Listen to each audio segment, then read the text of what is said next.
I'd like to thank everyone for coming here today, the Big River First Nation, and I want to in particularly thank Chief Morin for hosting the premiers from across the nation here today. We had discussions around how can we engage as we move forward. How can we engage with communities across the nation, communities in our respective provincial areas, respective jurisdictions, understanding that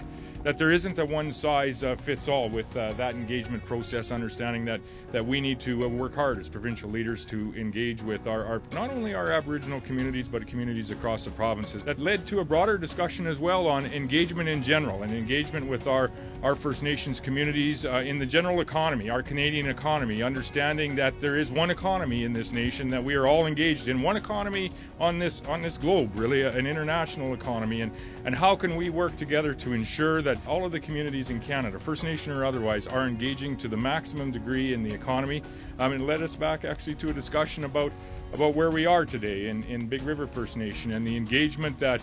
Chief Morin and the people living in this community have had over the course of the last decade in the forestry economy that is operating and is strong and vibrant in this area of the world, and to really fund the investment in that next generation, to fund that investment in education for the people of Big River First Nations. And I want to wholeheartedly thank you, Chief, for being such an excellent host. To wholeheartedly thank through you to each and every member of the community of Big River First Nation for hosting us here today. It was truly a historic day. The first time that premiers have had the opportunity to meet in a First Nations community with our Indigenous organizations, and we thank you so very much for being a very important part of history today.